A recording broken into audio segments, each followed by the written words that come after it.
আলোচনা করব গতকাল রাতের এল ক্লাসিকো নিয়ে। এটা ছিল এই মৌসুমের প্রথম এল ক্লাসিকো, লা লিগায় বার্সেলোনা বনাম রিয়াল মাদ্রিদের ম্যাচ।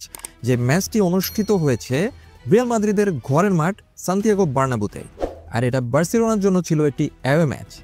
তো সেই ম্যাচে দুর্ভাগ্যজনকভাবে বার্সেলোনা 2-1 গোলের একটি পরাজয় বরণ করেছে, এবং যেটা ছিল বার্সেলোনা ভক্তদের জন্য ভীষণ হতাশার। এই ম্যাচ নিয়ে অনেক কিছুই বলা যায়, কিন্তু আমি মেইন কিছু পয়েন্ট নিয়ে আলোচনা করতে চাই।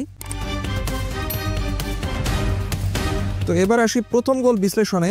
প্রথম গোল, যেটা কিনা 22 মিনিটের মাথায় প্রথম গোল হয়েছিল, সেটা আসলে বলতে গেলে বেলিংহাম এবং এমবাপ্পের একটি জুটির গোল আমরা দেখেছি।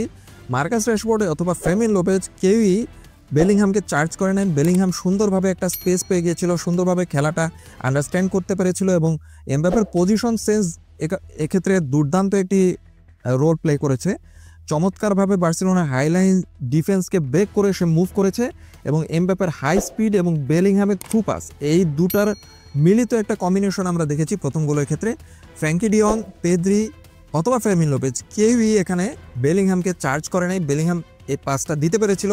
রিয়ালের 4 জন প্লেয়ারের বিপরীতে বার্সেলোনার ডিফেন্স সেক্ষেত্রে বলতে গেলে মাত্র 2 জন প্লেয়ার, পাও কুবার্সি এবং এরিক গার্সিয়া, এই 2 জন ছিলেন। এটাই ছিল রিয়ালের কৌশল। তারা জানতো যে কি পাস দিলে এমবাপ্পে বাকি কাজ সারতে পারবে। অনেক স্পেস পেয়ে গিয়েছে এবং দারুণ ফিনিশিংয়ে একটা গোল করেছে।